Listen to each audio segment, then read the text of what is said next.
say kayit yooyu justement noo ko jotee ak lan mooy sa taxawaay sa gis-gis jamono ji ci mbir mi. waaw asalaamaaleykum maa ngi leen di nuyu yéen waa TFM ak auditeurs yi leen di déglu dama ne woon sax du ma dugg ci émission bi parce que nii mu demee bu fekkee ni bi dafa am ay protagonistes yoo xam ne dafa am lu ñu fekk ngeen invité kenn ki ci des invité wu leen ko di ko wax nga dugg ci émission bi parce que biñ may woo waxuñu ma dañu bëgg ma ñëw ci émission bi. non je vous ai appelé pour wax la ni dama bëgg nga réagir au téléphone. waaw sëñ bi. oui dama xam nga j'ai pris la liberté de vous répondre. préalable bi mooy dama bëgg ñu déglu ma et ñu déglu ma wax la li nga xam ne lii moom laa leen bëgg a wax. bismillah. vous êtes TFM vous êtes des partenaires xam ngeen ni man am naa télévision ni yéen am naa rajo bëgguma di def ay polémique waaye wolof dafa ni weddi du ragal dindi tuuma la. man sénégalais la xëy na bu tudd waa jooju fi toog wax na fu ma jógee waaye heureusement nee na man sénégalais la fu ma mënti jógee je suis un sénégalais. fay laa sant ne ko bu ma dog dëgg laa bu dul dëgg loolu lépp moom xam na. àggali monsieur Faye s'il vous plaît. waaw xam nga yéen vous êtes une télévision très sérieuse regardée par tout le monde à travers le monde. boo leen di jël ay thèmes aussi importants que ces thèmes da ngeen a war a indi ay kilifa yoo xam ni dinañ wax loo xam ni c'est cohérent nit ñi dinañ leen mën a déglu. mais dañoo indi ay samba boy yoo xam ne. je suis désolé damaa jógee fenn damaa jógee fii attention il a parlé même de mes origines te dogu leen ko. oui attention. boo leen waxoon loolu ma arrêté parce que kon bu subaa dinaa leen tontu ci sama télévision. poursuivez. waaw dama ni bu fekkee ni yéen a ngi may arrêté demain je fais une conférence de presse avec ma télévision j'ai une télévision j'ai une radio. mais par respect à vous à votre télévision. il faut m'écouter. allez-y parce que li ma leen di wax.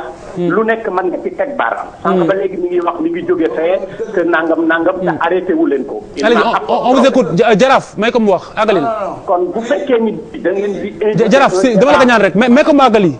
may ko mu dox parce que. may ko mu dox waaye may ko mu wax waaw vas-y waxal.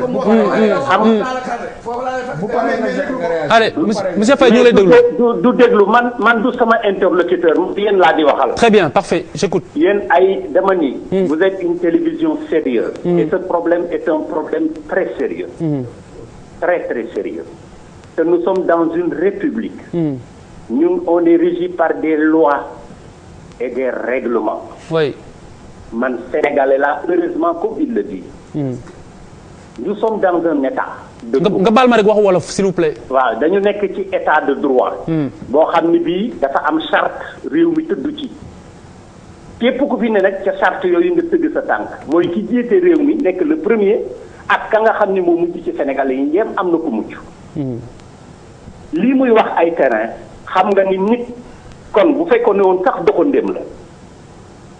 xanaa du war a mën a am benn mètre carré boo xam ne dina ko revendiquer te amuti këyit te amut fu mu ko teg. li xew il faut remonter plus loin ici à TFM man ngeen ko génne accordé naa leen benn interview en 2009 dama ne affaire u terrain yi dootuma ci woon wax waaye wolof dafa ni ragal du weddi dindi tuuma la. je suis un citoyen sénégalais j'ai beaucoup investi dans ce pays là.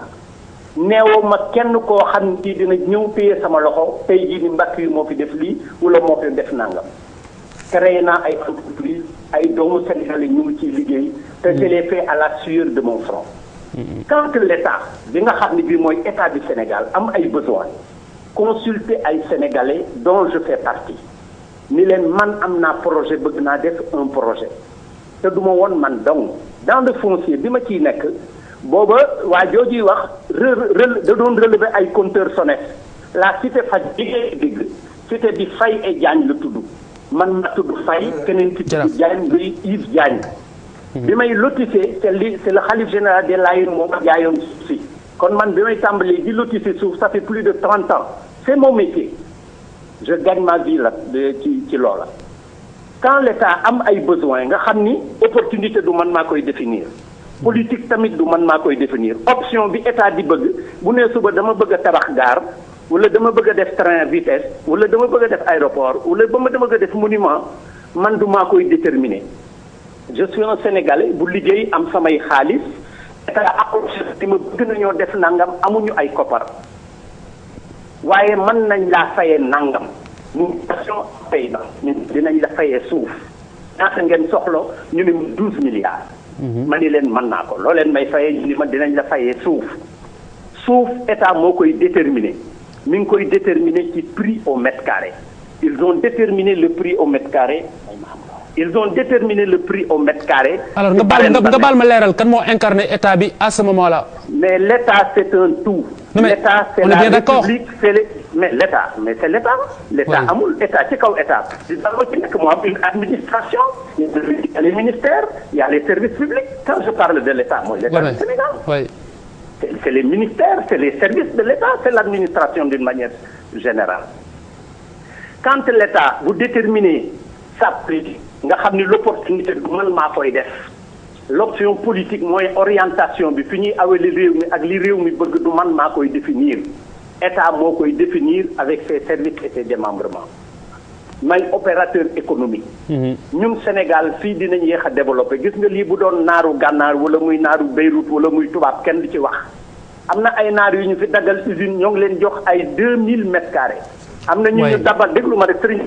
am na ñu man fii ñu ma aw ma bàyyi aw ma permis d'occuper dañ ma jox un titre foncier ma fay quittance ñu defal ma titre foncier ñu ni ma dañu soxla 20 milliards 12 milliards la woon ñu yokk ci 8 milliards muy 20 milliards ñu ni dañu bëgg a tabax monument boo xam ni état bi moo ko moom wakaam googu la nekk fii mu nekk xale yi sëy fa la ñuy demee di photo wu fi la ñuy nit ñi di def ay promenade nit ñi di fa dugg du fay loolu man sama yoon nekk ci déterminé wu ma ko. Donc c'était à l'époque de Maître Wade. Non mais dama bëgg leer vous parlez d'état d'accord mais état am na chef d'état. Parce que c'est aussi c'est important. Pourquoi ngeen bëgg a particulariser chef d'état.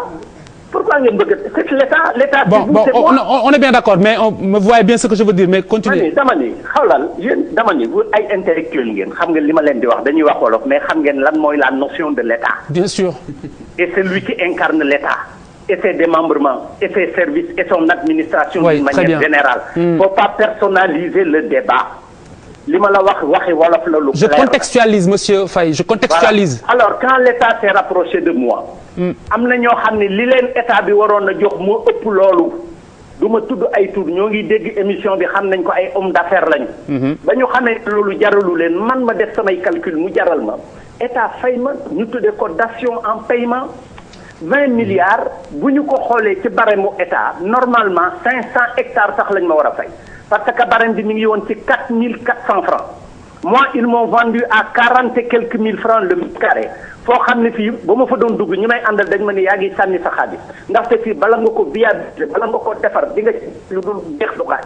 ma ni leen jaral na ma je suis un homme d'affaires ñu defaral ma ko ma fay leen quittance yor samay quittance fay sama xaalis lépp ay banque ak samay économie ba fay ñu dagg suuf jox ma samay titre foncier man lu ci sama yoon ci lu ma sàmba moom ak lu ma temba moom. Très bien kon leer na. mais il faudrait que.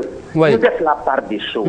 On est au Sénégal man du ma dem Guinée di ko fa def du ma dem Guinée Bissau di ko fa def. Très bien monsieur Faye du ma dem Mauritanie di ko def je suis un Sénégalais. Non mais c'est très clair li muy wax les 4 hectares dont il parle. Oui. Les 4 hectares, c'est un titre foncier. Le 2451 NGA maa ko moom. Très bien. Il a envoyé des nervis et des bandits ñu ñëw saccagé ko. yàq sumay machine dóor suma ay xale ak sumay doom ba ñu dem hôpital. Très bien gis nga waa ji nekk fii moom. ci yéen. du wérul nit wérul de. Très bien alors monsieur Faye li ñu yitteeloon monsieur Faye je suis désolé il faudrait quand même que l'on parle avec égard nga baal ma monsieur Faye je suis obligé de vous couper.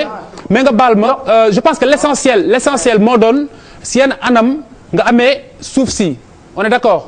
leeral nga anam yi nga ko amee muy anam yoo xamante ne nii jaar na si yoon sa digganteeg nguur gi si jamono yooyu on est bien d'accord. kon kay li si des lépp ay commentaires la rek. mais sëriñ bi nguur gis nga nguur. l'état est une continuité. waaw état continuité. baal ma di nga tontu jaraaf baal ma waaye. dama ni état waxtu moo ñuy dab monsieur. moi je vous ai plaisir de vous écouter de toute façon man je vais convoquer une conférence de presse. et je parlerai au pays. Très bien mais dama ni l'état c'est une continuité. moi je suis un opérateur économique. Non mais c'est très clair. du ma définir la politique de l'État. du ma définir l'opportunité de l'État. C'est très clair Moussa Faye, c'est très clair je suis obligé de couper parce que moi aussi j'ai un temps à gérer. nga baal ma d'une manière voilà générale. mais wax ji leer na. des titres fonciers en bonne et due forme. très bien wax ji leer na non mais c'est très clair monsieur Faye c'est très clair jërëjëf. c'est très clair c'est très clair ñu ngi lay gërëm di la sant donc li nga wax leer na nañ anam yi nga xam ne noonu nga jëflanteeg nguur gi ba jot say këyit alors nga baal ma jaraaf balaa may ñëw dama bëgg Charles réagir d'abord ci non mais non di nga ñëw léegi nga baal ma